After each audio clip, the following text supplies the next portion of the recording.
You know, for tools to perform this well, they need to be properly set up and really sharp. And here in the kitchen, the same is true. No tool is more used or more important than the culinary knife. When it comes to getting a knife sharp, though, misconceptions abound. So maybe it's time to separate fact from fiction. A knife steel can sharpen knives. You got it. A knife steel is used to straighten rather than sharpen an edge. Let me show you what I mean. I'm using this piece of foil to represent a knife edge. With use, the edge can become folded over, preventing the knife from cutting properly. The purpose of a knife steel is to straighten this bent edge. Truly sharpening a dull knife requires that the edge angle or bevel be restored, and that requires a knife sharpener. The best method for sharpening is a traditional abrasive stone. That's what my butcher uses. Now, a sharpening stone will reshape a knife edge. However, using it properly requires that the knife be held at a consistent angle as it's passed over the surface, something that's very difficult to do without considerable practice. A better method is to use a sharpener with a built-in guide that will hold the blade at precisely the correct angle, from the beginning of the stroke to the end. Electric sharpeners grind away too much metal. It's easy to imagine that an electric sharpener might do this. However, a high-quality electric sharpener using diamond abrasives actually removes less metal than a manual device. That's because a top-end electric sharpener operates at a speed of over 3,500 revolutions per minute. Since the abrasives are moving past the knife edge so much faster than would be possible when sharpening by hand, they can be much finer. Finer abrasives not only remove less metal, they also produce an edge that's better defined and extremely sharp. The only way to get really sharp knives is with an electric sharpener. Clearly, electric knife sharpeners have many advantages. However, it is possible to get some of the same benefits in lower-priced manual sharpeners. This one, for example, has built-in angle guides and multiple stations for sharpening and honing. Small diamond-coated discs produce a sharp cutting edge quickly without removing excessive metal.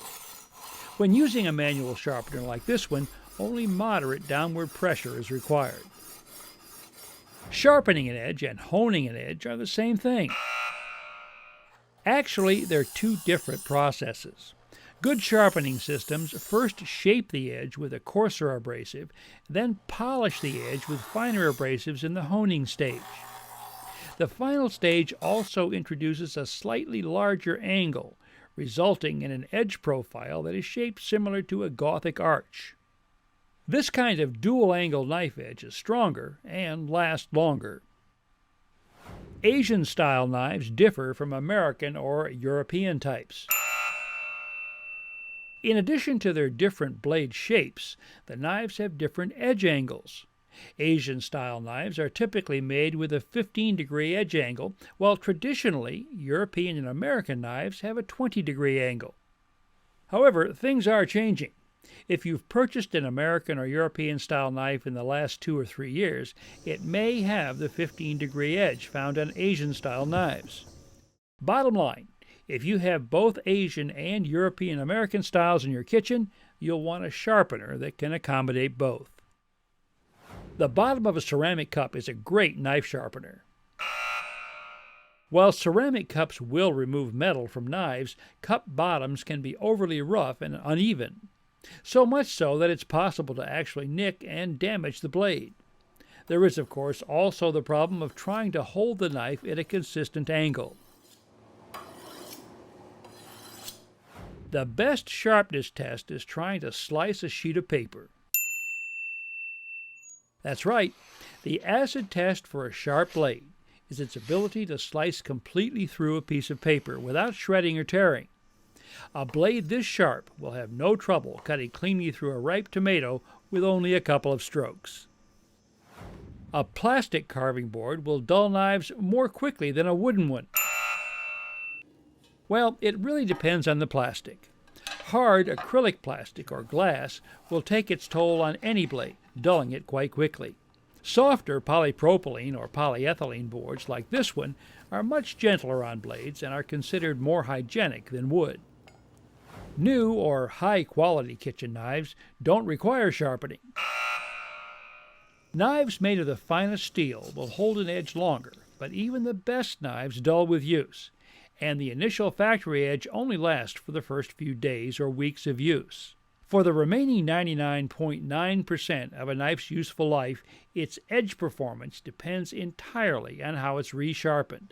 Maintaining the initial factory edge is not particularly relevant, especially since modern-day sharpeners can put a better-than-factory edge on every knife.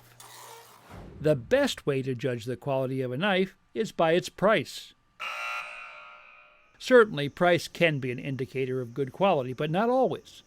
So, how do you tell if a knife is made of good steel and is properly heat-treated or tempered? Take the knife and lightly tap on a hard surface.